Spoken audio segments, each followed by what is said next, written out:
চুঁচুড়ায় তৃণমূল কর্মী বিশ্বজিৎ দাশগঙের ভয়ে সাংবাদিক আকাশ দাস খবছাড়া। নিজস্ব সংবাদদাতা। চুঁচুড়ায় তৃণমূল কর্মী বিশ্বজিৎ দাশগং, পিতা বিকাশ দাস, মাতা বন্ধনা দাস, জেঠির নাম রেখা দাস, বোন বিদীপ্তা দাস অত্যাচার নিজের কাকা সাংবাদিক আকাশচন্দ্র দাস। বিগত 4 বছর যাবৎ পৈতৃক বাড়ি ছেড়ে প্রাণের ভয়ে ছোট ভাই ও দিদি দুইজনেই প্রতিবন্ধীকে নিয়ে অন্যত্র ধারা বাড়িতে থাকেন। সাংবাদিক আকাশ দাসের এই সমস্যার সংবাদ সংগ্রহ করতে গিয়ে দেখতে পান বিশ্বজিৎ দাস চুঁচুড়া তৃণমূল কংগ্রেসের সক্রিয় সদস্য এবং পৌরসভার সাফাই কর্মী হিসেবে কর্মরত। এর ক্ষমতার দাপটে ও নানা ধরনের অপরাধমূলক কর্মকাণ্ডে জড়িত ছিল। সরেজমিনে গিয়ে আমরা দেখতে পাই এই বিশ্বজিৎ দাস আগের মতো একই কায়দায় ক্ষমতা চালিয়ে যাচ্ছে। তারই কাকা আকাশ দাসের সাথে কয়েক দফা মারামারি হয়েছে। চুঁচুড়া কোর্টে দুই পক্ষের একাধিক মামলা চলছে।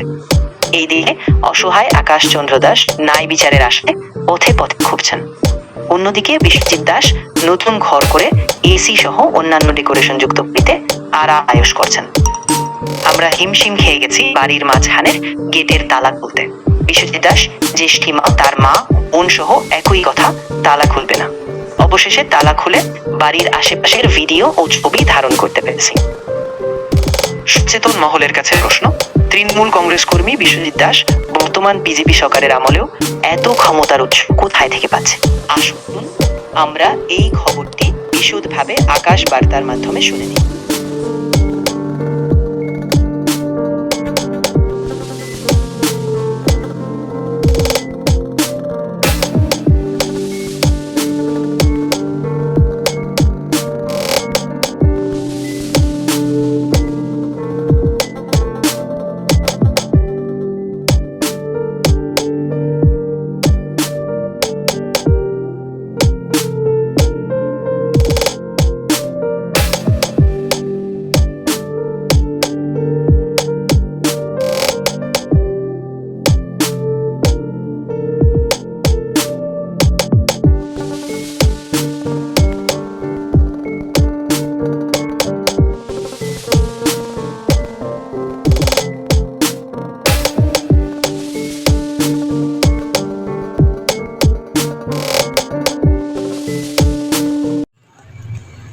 একটু আসুন, কথা আছে।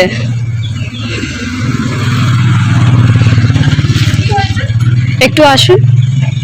ওই গেটটা কার আছে? কে আসছে? আসুন। হ্যাঁ,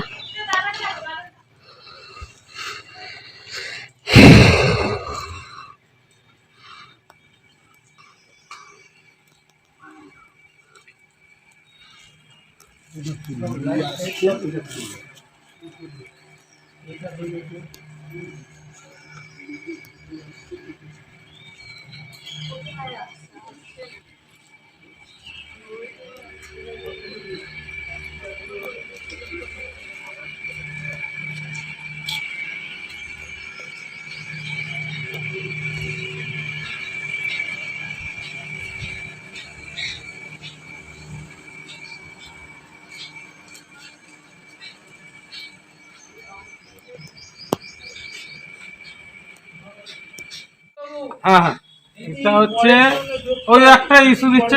আমাকে যদি বলে এক্ষুনি বয়স্ক মানুষ আমি দেখবো, আমি দায়িত্ব নিচ্ছি। আচ্ছা ঠিক আছে, আপনি চুপ করুন না একটু। প্রমাণ আছে, জেল খাটিয়েছে প্রমাণ আছে। বাবা আপনি বলুন না, তারপরে কি হয়েছে এখন ব্যাপার আছে। ওনারা দুই ভাই বোন আছে, আর উনি যদি বলে বয়স্ক মানুষগুলোকে দেখতে পাচ্ছি না বা দায়িত্ব নিয়ে দেখছেন, সেই সব দিয়ে পর করে প্রবলেম কিছু না। উনি থাকলে আপনাদের কোনো এবার দেখো যদি গন্ডগোল করে আমরা কি করবো? না, গন্ডগোল করলে তো স্বাভাবিক। এবার ধরুন আমার বাড়িতে ইট মেরে গেল কিছুদিন আগে, আমার সে তো আপনার জায়গা আমি থাকলেও তো আমি তো থাকি না। আমরা হচ্ছে 2টো থেকে আমার ডিউটি রাত্রি 10টা পর্যন্ত। এখন ডিউটিতেই আছি, পৌরসভায় সার্ভিস করি, হেলথে। আমরা থাকি না বাড়িতে, কেউ থাকে না, পুরো বাড়ি তালা মারা। ঝামেলাটা কখন হচ্ছে, মারপিট কখন হচ্ছে, আমি বুঝতে পারছি না। এক জায়গার মধ্যে নিজের রক্ত সম্পর্ক যদি এরকম করে আর কি বলবো। এগুলি হচ্ছে যে ওটাই যেতে হয়েছে, একটার পর একটা কেস দিয়ে গেছে। কেন দেবে? তুই প্রথমে এসে মীমাংসা কর। আমি বলেছি প্রথমে এসে মীমাংসা কর। এই যে দেখুন, আমার তোর বাবার বাড়ি সবার কেস অধিকার। দিয়েছে একের পর এক। বড়দাকে বাড়ি দেখে দেবো নিন। না, অমুককে কেস বাড়ি একের দেবো পর না, একটা। কেন? অতগুলো শুনুন, কেস কেন দেবে? একটা, আমাদের দুটো। কোর্টে যেতে হচ্ছে না, আমাদের কাজকর্ম ফেলে আমাদের হাতে হাতে ফোন করতে হচ্ছে। অঙ্গনারীতে কাজ করে, মাকে সেই দৌড়ে দৌড়ে এসে যেতে হয়, জানি তিনটে। না কত কষ্ট আপনি দেখুন খালি হ্যাঁ, ধরুন কেন একজন আমরা এই harassment কেস নিয়ে করে আমরা দেখুন। সহ্য করবো? একটা রাত কেস আমার দিয়েছে। কলকাতায় বাড়ি, আমি কলকাতা চারটে। থেকে আজকে দৌড়ে দৌড়ে সকালবেলা আজকে এসেছে বলুন তো আপনারা, আপনারা বলুন তো তুই দিয়ে রেখেছিস। তুই প্রথমে যখন প্রচুর, বাড়ি থেকে প্রচুর। চলে গেলি, তুই এসে মীমাংসা কর, আমরা মেনে নিতাম, ঠিক আছে? তো সবার বাড়ি, আমার একার বাড়ি নয়। আমরা তোর বাবার বাড়ি না, তোরা একা সবাই বাড়ি। থাকবি, কেন ও একা থাকবে? কেন আমি একা থাকবো? কেন তুই একা থাকবি? এটা সবাই আমরা থাকবে। করেছি।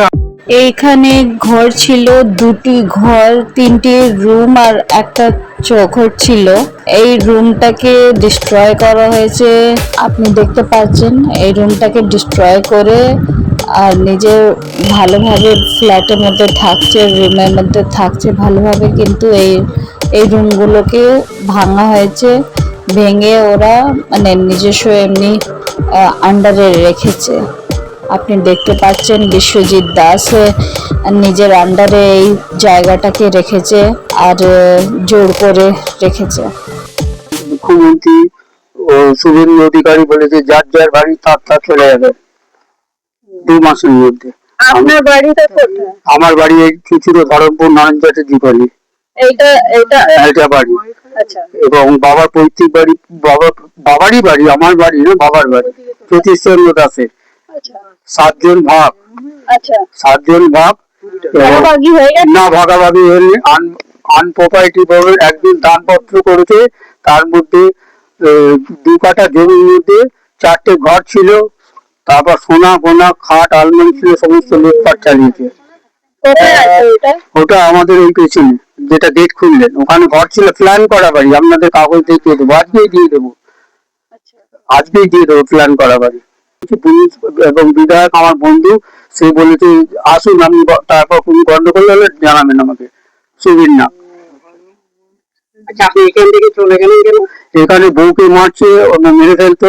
8ই জুন 2022-এ প্রচন্ড মেরেছে 6 জন মিলে, এবং তার ফুটেজ আছে, আপনাদের দেখিয়েছি, এর আগে সোশ্যাল মিডিয়া বেরিয়েছে। মেরেছে পুরো পুরো ভাগ করে ইয়ে করবে প্রপার্টি করবে না, ফ্ল্যাট করবে সবাইকে। ভাগাভাগি হয়নি, ফ্ল্যাট করবেন কি করে? না, আমি কেন করবো?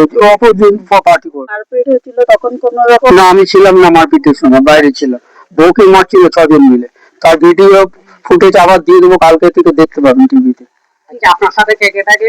আমার সঙ্গে থাকে দিদি অন্নপূর্ণা দাস এবং পার্থসারথী দাস। 30 বছর ধরে ছোট বোনকে আমি বিয়ে দিয়েছি 10 সালে, 10ই ডিসেম্বর শুক্রবার সালকিয়া বিয়ে হয়েছে। বোন আমার সঙ্গে থাকে, আমি খরচা করে দিয়েছি বিয়ে। আর 70,000। পাশে যে বসে আছেন উনি কে? এটা ছোট ভাই। আচ্ছা, ওরা আপনার সাথে থাকছে কেন? ওদের সাথে না থেকে, হ্যাঁ, ওদের সঙ্গে একটু ভালোবাসা হয় না, ওরা আমাদের সঙ্গে থাকে। কে ফেলে গেছে, ও তো লোকে একদিন তো সবাই দেখতে পারে। আমাদের ওষুধ খাওয়া দাওয়া ওষুধ পয়সা আমি চান করাই, আমি সমস্ত। আচ্ছা, এখানে আপনার মানে এই ঘটনার যে মূল অভিযুক্ত বিশ্বজিৎ দাস, বিশ্বজিৎ দাস, ওর বক্তব্য একটাই যে আপনি থাকেন, এবার আপনার পরিবার যদি থাকে না, কেস তোলা হবে না এই কারণে, আবার মারপিট করতে পারে। কেননা ওরা কেস দিয়েছিল মা মরে যাওয়ার পর 28শে জুন, ওরা 6 সালে কেস হয়েছে। এই কেসটা জিতলাম, পাড়ার তিমির মল্লিক এবং অনিত মল্লিক সাক্ষী দিয়ে জিতিয়ে দিল, বললো ছেলেটা ভালো না। তার মিটাপিটি চাইছি। দিদি 73 বছর বয়স, দিদি সামনে থাকবে না, যারা কেউ ঘর বাড়ি দেখলো না তারা সামনে থাকবে, এই তো হয় না। যে জমি রক্ষা করেছে দিদি, আমি। আর এদের তো বিয়ে হয়েছে 91-92 সালে, আর আমাদের বয়স হচ্ছে 69 বছর, 59 বছর বয়স। আমরা রক্ষা করলাম। পাড়ার লোক আমাকে এমন ভাবে হাত করে নিয়েছে, পাড়ার লোককে, এরা ভাবছে যে আমরা দোষী। আমি এদেরকে দেখি তো, সমস্ত আপনারা নিশ্চয়ই জানেন। হাজবেন্ড আকাশচন্দ্র দাস, আমি ধরমপুর নরেন চ্যাটার্জি গলিতে থাকি, ছিলাম। আর 4 বছর ধরে এখানে গন্ডগোল হয়। আমরা ভাড়া বাড়িতে রয়েছি। গন্ডগোলটা হচ্ছে কি, আমাকে এখানকার বাসিন্দা ছিলাম, এরা গন্ডগোল করায় আমরা ভাড়া বাড়িতে রয়েছি 4 বছর ধরে।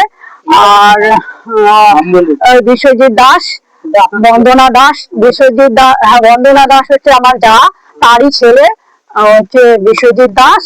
আর বিরিপ্তা দাস হচ্ছে তার মেয়ে। আর বড় ভাসুর ও মাঝে মাঝে এখানে আসে, 30 বছর ধরে এখানে ছিল না, 30 বছর পর এসে ও দাবি করছে যে সামনের পোর্শনটা আমার সম্পত্তি, তাই আমি এটা নেবো, কিন্তু 30 বছর ধরে ওরা এখানে থাকেই না। আর ওনার সঙ্গে আমার শাশুড়ি মা যা রেণুওয়ালা দাসের সঙ্গে এর আগে আইনত কেস চলেছে, সেই থেকেই এদের ঝামেলা ছিল, সেই থেকেই প্রমাণ পাওয়া যায় যে উনি থাকেন না, সেটা প্রমাণও আছে। আর বর্তমানে এখন আমরা এখানে চলে যাওয়ার পর দুজন অসুস্থ রোগী, তাদের সম্পত্তি ওদেরকে মেরে তাড়িয়ে দিয়ে তাদের সম্পত্তি এরা বাজেয়াপ্ত করেছে। মানে পাগলদের সম্পত্তি নিয়ে এরা খাদ্য বাসস্থান নিয়ে এরা ছেলে খেলা পেয়ে গেছে যাকে বলে, যেটা এখন তাদের এই আপনাদের পরিবার, হ্যাঁ আমি কিভাবে আপনারা এইভাবে সবাই মিলেমিশে থাকার কি চিন্তা ভাবনা আছে? হ্যাঁ অবশ্যই 100 বার এরকম ভাবে মিলেমিশে থাকবো। হ্যাঁ যতই কষ্ট হোক যাই হোক আমরা এদের ছাড়বো না। তার কারণ হচ্ছে এরা দুজন খুবই অসহায়, এদের কেউ দেখার নেই। আমরা দুটো ভাত দিই তবে গিয়ে এরা হা করে বসে থাকে যে আমাদের এরা আসবে তখন দুটো ভাত দেবে। আর এদেরকে আমি বারবার বলেছি যা আমার জায়ের কাছে, এদের কাছে যা, ওরা কিছুতেই যেতে চায় না। এখন অনেক আমাদের কোনো আপত্তি নেই, কিন্তু ওরা থাকতে চাইবে না এখানে। তার কারণ ওরা ভালো মন্দর বিচারটা বোঝে যে কারা ভালো আর কারা খারাপ, একটা পাগলেও বোঝে যে কারা ভালো আর কারা খারাপ, বুঝলেন তো? হরিণ পর্যন্ত নিয়ে আমি এখানে এরা এমন ভাবে মেনেছে, আমি কিছু না করে পুরো হাঁটতে হাঁটতে পুরো স্টেশন পর্যন্ত গেছি। সেখানে গিয়ে পুলিশ প্রশাসন আমার কোনো রকম ডায়েরি নেয়নি, উপরন্ত আমাকে কুকুরের মতো এ মাথা থেকে ও মাথা ঘুরে বেরিয়েছে, বলছে যা লেডিস পুলিশের কাছে যাও।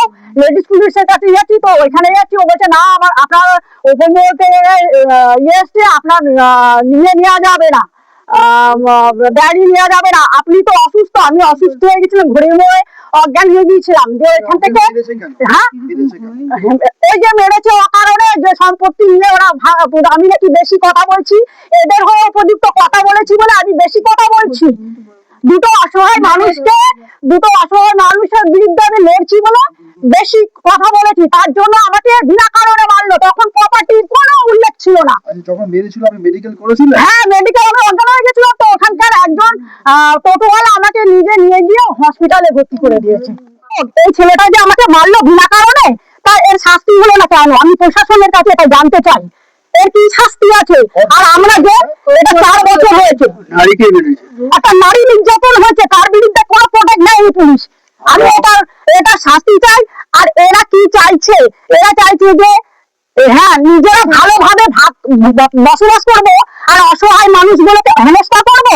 আমার ঘরে দেখুন 60,000 টাকার খাট ছিল, আলমারি ছিল গডরেজে 15,000 টাকার, 35,000 টাকার আলমারি ছিল, তারপরে ফ্রিজ ছিল, তারপরে তোমার সিসিটিভি ছিল, এমনকি তোমার কম্পিউটার ছিল 4-5টা, কিচ্ছু নেই ঘরে। দেখে আসুন, আপনারা তো দেখলেন, প্রত্যেকেই তো দেখলেন। আবার একটা খাট ছিল না, 6-7টা খাট ছিল। তার কারণ হচ্ছে দেখুন আমার ননদের বিয়ে হয়েছে, তার খাট বিছানা আলমারি সমস্ত কিছু গয়নাগাটি সব ছিল, আমার শাশুড়ির সমস্ত কিছু ছিল। এমনকি এখানে অন্নপূর্ণা পুজো হতো, 4 থেকে 5 বস্তা তোমার বাসনপত্র ছিল, বাসনপত্র ছিল কাঁসার, সেগুলো পর্যন্ত সব লুটপাট করেছে। আর পরিবারের 4টে ঘর বাড়ি ছিল, সেগুলো পর্যন্ত এরা ভেঙে চুরে একাকার করেছে। আমরা প্রশাসনকে জানিয়েছি, প্রশাসনকে বলছি যে ওরা ভাঙছে, আপনারা যান দেখুন। বলছে আপনি অর্ডার দিন, আমি আরে বাবা ভেঙে দেবে, তারপরে অর্ডারটা একটা অর্ডার হতে তো সময় লাগে, একটা অর্ডার হতে তো সময় লাগে। আমি অ্যাকশন নিল না, যে 3 দিন হয়ে গেল, মানে ওরা ভেঙে দিল, এটা আমরা কোর্ট অর্ডার দিয়ে বাকিটা আটকে দিয়েছি। আমার নাম অনিতা মাঝি। বিশ্বজিৎ দাসকে চেনেন? বিশ্বজিৎ দাসকে আমি 11 সাল থেকে 22 সাল পর্যন্ত চিনি। বিশ্বজিতের স্বভাব চরিত্র? ও বাবা সাংঘাতিক ছেলে। আকাশ দাসের বাড়ি আমি থাকতাম, ওর ভাইকে বোন দিদিকে আমি দেখতাম, হ্যাঁ দেখতাম। আমি 24 ঘন্টা থাকতাম, আকাশ দা বেরিয়ে যেত, ইট ছুটতো রাত্রিরে, রাত 12:30টার সময় ইট ছুটতো, বড় বড় আদলায় ইট ছুটতো টিনের উপর, ধরাং ধরাং করে আমাকে বলতো তোকে মেরে তাড়াবো, হ্যাঁ থাকবি না এখানে, এই সব ইয়ে করতো। রাত্রির বেলা, দিনের বেলায় আর কোনো ঝামেলা থাকতো না, খালি রাত হতো আর এইসব ঝামেলা করতো। কোনো পার্টি করতো কি? কোনো পার্টি করতো? হ্যাঁ, তৃণমূল পার্টি করতো। তৃণমূল পার্টি জেল ঠেল হয়েছিল না জানেন? হ্যাঁ, জেল হয়েছিল, একবার আমি দেখেছি জেল হয়েছিল, ওকে সন্ধ্যাবেলা বাড়ি থেকে টেনে নিয়ে গেল। ও, আর বিশ্বজিতের মা দাদা মা বিশ্বজিতের দাদা তো নেই, বিশ্বজিতের ভাই বোন আছে একটা, আর মা। কিরকম ব্যবহার করতো? ওইরকমই ব্যবহার করতো, খারাপ ব্যবহার, কোনো সময় ভালো ব্যবহার দেখতো না। আমি জিজ্ঞেস করছি একদিন যে কি আকাশ দাসকে কেন গালাগাল দিচ্ছ তোমরা, হ্যাঁ শুধু শুধু বিনা কারণে লোকের কথা শুনে গালাগাল দিত। আকাশ দাসের পরিবারে কে কে আছে মোটামুটি? আকাশ দাসের পরিবারে এক ভাই আর দিদি আর আকাশ দাস আর ওর বউ ছেলে। পার্থসারথী কি? পার্থসারথীর তো মানসিক রোগী। ও তো মানসিক রোগী, ও তো মাথা খারাপ, ও তো কিছু করতে পারতো না, বিড়বিড় করে। আর কেউ মেরেছে ওই লক্ষ্মী দাসকে, তার সেই ভিডিও আছে বলে। হ্যাঁ, লক্ষ্মী দাসকে তো মেরেছে, খুবই মেরেছে ওকে, মেরে ওকে হসপিটাল পাঠিয়ে দিয়েছিল। ভাগবাটোয়ারা হয়নি, দাসের বড় বৌদির জন্য হয়েছে। ভাগবাটোয়ারা হয়নি, ও বাড়ি অমনি লোককে দিয়ে দিয়েছে, ওর বিয়েকে ওর ভাসুরের দেওরের ছেলেকে দিয়ে দিয়েছে, ওই বিশ্বজিৎ দাসকে। আর ওর বাড়ি পুরো লুটপাট চালিয়েছে, পুরো বাড়ি 4খানা ঘর ভেঙে দিয়েছে, বাড়িতে কিচ্ছু নেই, সমস্ত সব বার করে দিয়েছে। নতুন যেটা ঘর করেছিল সেটা শুধু ইটগুলো পড়ে রয়েছে, তাছাড়া বাড়ির মধ্যে ঘরের মধ্যে কিচ্ছু নেই। বিশ্বজিতের বোন চালে ঘুমাতো দিনের পর দিন। আমাদের পাশের বাড়ি চম্পা চক্রবর্তী, তিনি স্কুলের টিচার ছিলেন, স্কুল দিতেন, উনি ওই ঠাকুর ঘর থেকে ডেকে এসে বলছে, এসে আকাশদা তখন কলকাতায় চলে এসেছে, এসে ডাকছে, এই আকাশ তোর ভাইজি চালে কেন ঘুমাচ্ছে। ওদের সঙ্গে কোনো ইয়েই ছিল না, জানতাম না আমরা যে ও চালে ঘুমাচ্ছে দিনের পর দিন। বিশ্বজিৎ 12:30 1টায় ঢুকতো, ঢুকে ইট ছুটতো, ঢুকেই ইট ছুটতো।